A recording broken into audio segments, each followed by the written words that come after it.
সম্মানিত আশিকি রসুল ও হোসাইনি মুসলমানদের প্রতি আমার সালাম রইল। আসসালামু আলাইকুম ওয়া রাহমাতুল্লাহি ওয়া বারাকাতুহু। বিসমিল্লাহির রহমানির রহিম। আজকে বিষয় হলো, আমরা যারা মুমিন মুসলমান বলে দাবি করি নিজেকে, তারা বা আমরা ভাবি যে নামাজ পড়তে হবে, কোরবানি দিতে হবে এবং মৃত্যু একদিন হবেই। মৃত্যুর পরে কবর থেকে পুনরায় উত্থাপন করা হবে, তারপরে নেকি বই দিয়ে ওজন করা হবে। যারা জান্নাতে হবে তাদের জন্য কাউসারের পানি প্রদান করা হবে। কোথায় আছে এটা? সূরা কাউসার। বিসমিল্লাহির রহমানির রহিম। ইন্না আতাইনাকাল কাউসার ফাসাল্লি লিরাব্বিকা ওয়ানহার ইন্না সানিয়াকা হুয়াল আবতার। নিশ্চয়ই আল্লাহ বলছেন, হাবিব নিশ্চয়ই তোমার দুনিয়াতে তোমাকে কাউসার আতা করেছি। আল্লাহ পাক রব্বুল আলামিন বলছেন যে না, হাবিবের সম্পর্কে, হাবিব আমি তোমাকে পার্থিব জগতে কাউসার দান করেছি এবং নামাজ পড়ো আর তোমার রবের নামে কুরবানি করো। তাহলে আমরা দেখুন, এই হাইতে জিন্দিগিতে আমরা কী করছি? নামাজ পড়ছি, কুরবানি দিচ্ছি। যার অর্থ কোলায় না, সে হয়তো দিতে পারে না, সেটা পরের কথা। কিন্তু যাদের অর্থ আছে, অর্থ সম্পদ আছে, তারা সালাতের পরে পরেই কুরবানি দেয়। তাহলে আমাদের সালাত আদায় করতেই হবে সূরা কাউসারের মধ্যে যেটা আছে। দেখুন, এই সূরার মধ্যে আল্লাহ পাক রব্বুল আলামিন প্রথমেই বলেছে, আমি হাবিব তোমাকে কাউসার আতা করেছি বা দান করেছি পার্থিব জগতে। তাহলে আমরা দুনিয়াতে কি কেউ কাউসার কেউ পেয়েছি, নাকি সংগ্রহ করেছি, না কাউসারের স্বাদ কি জিনিস বুঝেছি? দেখেন, এই আয়টার মধ্যে প্রথমে বলেছে কাউসার প্রদান করা হয়েছে।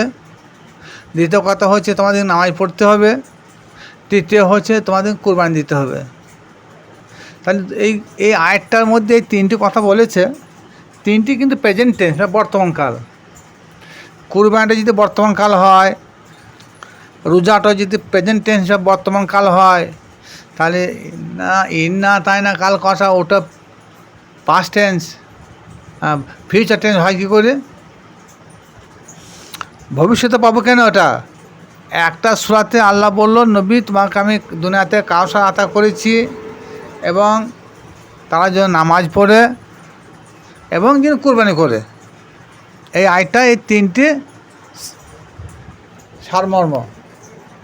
তাহলে আমরা সবাই জানি কম বেশি যে মৃত্যুর পর আমরা যারা জান্নাতে হবে তাদেরকে হাউজে কাউসারে প্রদান পানি খাওয়ানো হবে এবং কুরবানিটা দুনিয়ায় করছি আমরা, নামাজও দুনিয়ায় পড়ছে।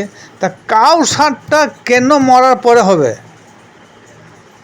এটা বর্তমান যারা হুজুর আছেন তারা তো আমাদেরকে বুঝাইতে পারে না।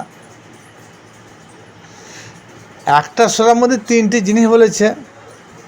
কাউসার ভোগ করবে মানুষ, তারা নামাজও পড়বে, তারা কুরবানিও দেবে। কুরবানিটা দিলাম প্রেজেন্ট টেন্স বর্তমানকালে, নামাজ প্রতিদিন পড়ছি বর্তমানকাল। কাউসারটা মৃত্যু পরে কেন হবে? এই জবাবটা কে দেবে, কে চাবে? তাহলে মরার পর কাউসার হয় কী করে? তাহলে মরার পর নামাজও হবে, মরার পর কুরবানি হবে, তা তো হুজুরা বলবেন না। এর মধ্যে এমন একটা গুরু রহস্য ভরা আছে যে একজন কামেল গুরুর নিকট না গেলে এর তত্ত্ব জ্ঞান পাওয়া যাবে না।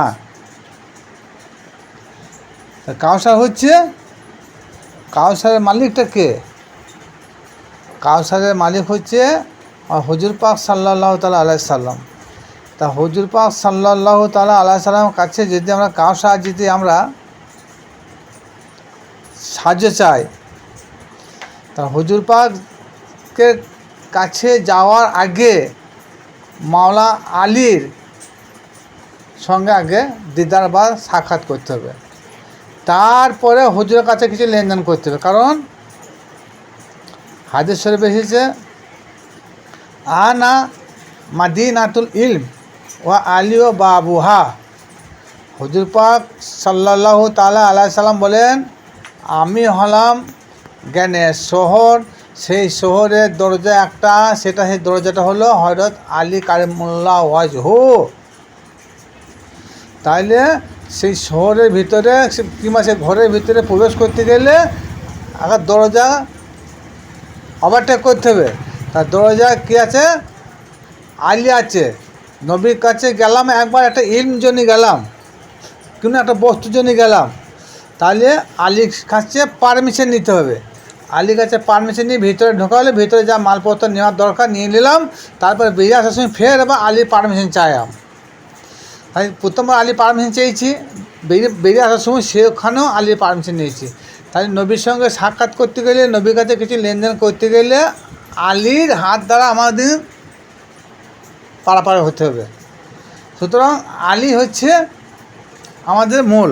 তাই কাউসার জানতে হলে, কাউসার ভেদ জানতে হলে মাওলা আলীর সান্নিধ্যে নৈকট্য লাভ করতে হবে। এবং আলীর সান্নিধ্যে যারা লোক নৈকট্য লাভ করেছে সিলসিলা তাদের সঙ্গে ওঠা বসা করতে হবে, তবে এই কাউসারের ভেদ পাওয়া যাবে, নচেত পাওয়া যাবে না। কাউসার ভেদ হচ্ছে হায়াতে জিন্দিগিতে আছে।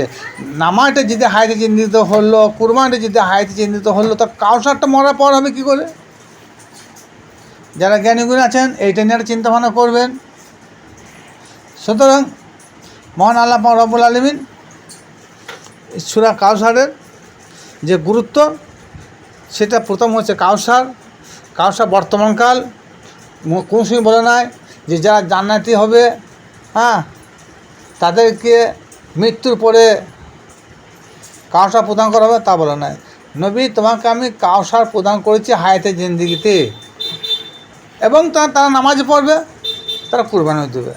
তা তিনটি প্রেজেন্ট টেন্স, তাহলে একটা ভবিষ্যতে হয় কী করে? এটা কোনদিন সম্ভব নয়। তাহলে সেটা কাউসারে ভেদ গেল। আর মহান আল্লাহ পাক রব্বুল আলামিন যে নামাজের কথা বারবার বলেছেন, কিন্তু নামাজের জন্য দুটি কথা বলেছেন। সূরা বাকারায় 152 নম্বর আয়াত থেকে বলেছেন, ফাজকুরুনি আযকুরকুম ওয়াশকুরুলি ওয়ালা তাকফুরুন ইয়া আইয়ুহাল্লাযীনা আমানু ইসতাঈনু বিস-সাবরি ওয়াস-সালাত। হে ঈমানদার বিশ্বাসীরা, তোমরা সবর ধারণ করো। দ্বিতীয়বার বলে তোমরা নামাজ পড়ো। দেখুন, ইয়া আইয়ুহাল্লাযীনা আমানু ইসতাঈনু বিস-সাবরি, হে ঈমানদার বিশ্বাসীগণেরা, তোমরা সবর ধারণ করে তোমরা নামাজ আদায় করো। তাহলে নামাজ কায়েম করতে হলে, নামাজ আদায় করতে হলে আগে সবর ধারণ করতে হবে। এবং নামাজ আদায় করার সময় আরে একটা আয়াত বলেছে, সূরা আরাফ আয়াত নম্বর 29। এখানেও আল্লাহ পাক রব্বুল আলামিন বলছেন, তোমরা যখন মসজিদে সালাতে যাবে, আপন চেহারা মোবারক লক্ষ্য করবে, আর তোমরা ইনসাফই করবে। তোমরা ন্যায় বিচার বা ইনসাফ করে তোমরা মসজিদে নামাজের দিকে আপন চেহারা মোবারকের প্রতি লক্ষ্য রাখবে। সূরা আরাফ আয়াত নম্বর 29। আবারও বলছি, আল্লাহ বলছেন, তোমরা ন্যায় বিচার বা ইনসাফ করে মসজিদে নামাজের জন্যে যাও, এবং নামাজে যখন দাঁড়াবে আপন চেহারা মোবারক লক্ষ্য করে দাঁড়াও। তাহলে এখানে হচ্ছে আগে ইনসাফ বা ন্যায় বিচার, তারপরে সালাত। কিন্তু আমাদের কি হয়, আমরা বাড়িতে কোনো একটা কাজ ইনকমপ্লিট, সেটা কমপ্লিট না করে আমরা সালাতে যাচ্ছি। সেই কমপ্লিটটা কাজের মধ্যে ইনসাফ আছে, ন্যায় বিচারও আছে, সেটা করতে পারলাম না। কিন্তু নামাজ পড়ে চলে যাচ্ছে। কী হলো? নামাজ পড়েছে, ঝামেলা সৃষ্টি হলো, মারামারি ফ্যাশন সৃষ্টি হলো, কিন্তু আল্লাহ পাক রব্বুল আলামিন তাতে তিনি বলেন নাই। আবার সূরা বাকারায় কী বলছে? তোমরা নামাজ পড়বে, তোমরা সবর ধারণ করো, এবং সবরকারীদের মধ্যে মহান আল্লাহ পাক রব্বুল আলামিন বিরাজমান। তাই সবরকারীর মধ্যে আল্লাহ বিরাজমান। ইন্না রহমতুল্লাহি কারিবুল মিনাল মুহসিনিন, মুহসিন ব্যক্তির নিকট আল্লাহর রহমত যখন বর্ষণ হয় তাহলে সেখানেও আল্লাহ বিরাজমান। হ্যাঁ, তাহলে আল্লাহ পাক রব্বুল আলামিন যারা সবর ধারণ করেছে তাদের কাছে আল্লাহ বিরাজমান। তাই সবর ধারণ না করে নামাজ পড়া যাবে না। আমাদের বাড়ি থেকে যখন নামাজ পড়ে যায় দেখবেন, বাড়িতে বিবির সঙ্গে, ছেলের সঙ্গে, বাপের সঙ্গে, প্রতিবেশীর সঙ্গে একটা ঝামেলা গণ্ডগোল লেগে থাকে। আমরা কী করি? ওই দ্বারা আসি, নামাজটা পড়ে আসি, জুমার দিনে নামাজটা পড়ে আসি, কি আসলে নামাজটা পড়ে আসি, এসে দেখছি কই সবর কোথায় গেল? সবর আলী কোথায় গেল? সবর আলী বিদায় নিয়েছে। তাছাড়া এই সবর আর ন্যায় বিচার ইনসাফ না করতে পারলে তাদের নামাজ হবে না। আর যারা নামাজ কায়েম করেন তিনাদেরও বলছি বেশি বেশি করে আহলে বাইতের প্রতি মহব্বত করবেন। বলে আহলে বাইত কারা? হযরত হাসান, হযরত হোসাইন, মাওলা আলী, মা ফাতেমা এবং হুজুর পাক সাল্লাল্লাহু তাআলা আলাইহি সাল্লাম, এই পাঁচজন হচ্ছে পাক পঞ্জাতন এবং এনারা হচ্ছে নবীর আহলে বায়েত। এই আহলে বায়েতের প্রতি যদি মহব্বত কারো না থাকে তাহলে নামাজ তার মহান আল্লাহ পাক রব্বুল আলামিনের দরবারে গৃহীত হবে না, ও নামাজ হারাম হয়ে যাবে। বলে এত বড় কথা কেন বললেন? দেখুন, আমরা যখন নামাজ পড়ার সময় হয়, নামাজ পড়তে যাই, নামাজে শুরু হয়ে যায়, নামাজ এক রিকাত দুই রিকাত পর যখন আমরা তাশাহুদে বসি, তাশাহুদে কী বলা হয়? আত্তাহিয়াতু লিল্লাহি ওয়া সালাওয়াতু আত-তাইয়্যিবাতু আসসালামু আলাইকা আইয়ুহান নবী ওয়া রাহমাতুল্লাহি ওয়া বারাকাতুহু। তাইলে আত্তাহিয়াতু লিল্লাহি ওয়া সালাওয়াতু আত-তাইয়্যিবাতু, আল্লাহ গো, আমি তোমার জন্য দৈহিক, মৌখিক, আর্থিক ইবাদত আমি এনেছি। আল্লাহ পাক রব্বুল আলামিন কী বলেন? হে হাবিব, তোমার প্রতি আমার শান্তি বর্ষিত হোক, এবং যারা সলেহীন নেককার বান্দা আছে তাদের প্রতি হোক। তা সলেহান নেককার বান্দা কারা? ইমাম হাসান, ইমাম হুসাইন, ফাতেমা, আলী থেকে নেককার সলেহান বান্দা আর কে হতে পারে? এগুলো একটা গবেষণার বিষয় আছে। সুতরাং এনাই হচ্ছে নেককার বান্দা, এনাদের স্মরণেই নামাজ, এনাদের প্রেমেই নামাজ, এনাদের মহব্বতেই নামাজ। এদের প্রতি নামাজ পড়ছি যে মহব্বত না থাকে তাহলে নামাজ আল্লাহর দরবারে গৃহীত হবে না। তাহলে আবার কি বলছে? আহলে বাইতের ইমাম হাসান, ইমাম হোসেন সারা বিশ্বের ছেলেদের জান্নাতের লিডার।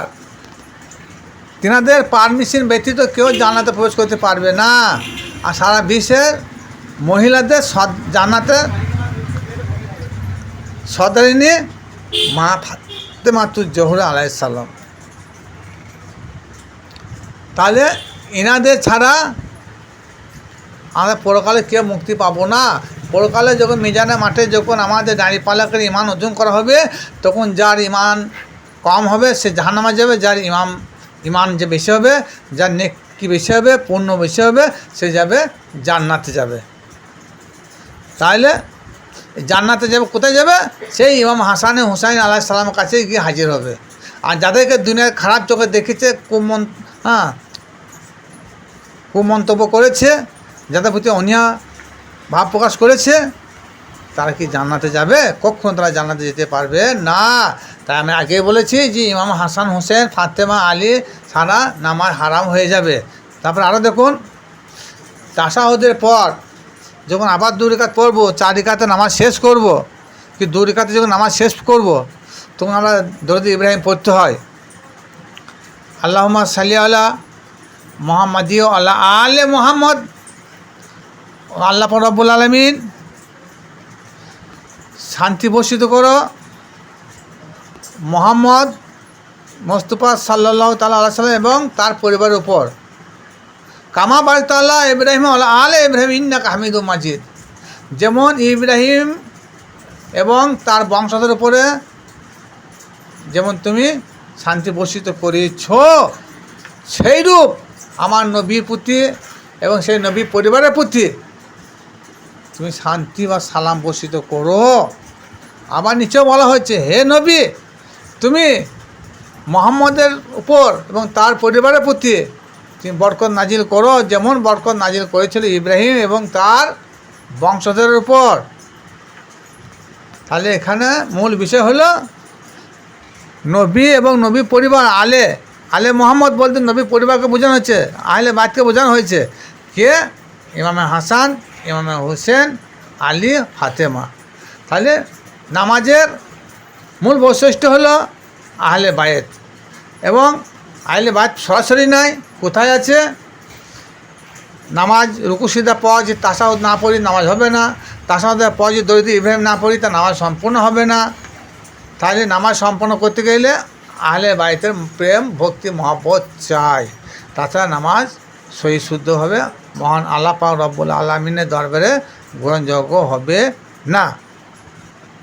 তাহলে যারা আহলে বাইতের অনুসরণ করেন না, আশা করি এই ভিডিওটা দেখার পর হায়াতে জিন্দেগি যতদিন বাঁচবেন আহলে বাইতের প্রতি প্রেম ভক্তি ভালোবাসা যেন থাকে এবং তেনারা যা করে গেছেন, যা বলে গেছেন সেগুলো যেন অনুসরণ করা হয়। শুধু ইমাম হোসেন ইয়া হোসেন করলে হবে না, ইয়া হাসান করলেও হবে না। কারণ তেনাদের কর্মের প্রতি আমাদের লক্ষ্য রাখতে হবে, তেনাদের ইবাদতের প্রতি আমাদের লক্ষ্য রাখতে হবে। হ্যাঁ, আর তেনারা কত সবর ধারণ করে গেছেন, হ্যাঁ, সেই সবর দিকে লক্ষ্য রাখতে হবে। তেনারা কত ইনসাফি করে গেছেন, সেই ইনসাফের প্রতি আমাদের লক্ষ্য রাখতে হবে। আসসালামু আলাইকুম ওয়া রাহমাতুল্লাহি ওয়া বারাকাতুহু। ভিডিওটা যারা বেশি দেখছেন তারা শেয়ার ও লাইক করবেন এবং সাবস্ক্রাইব করবেন।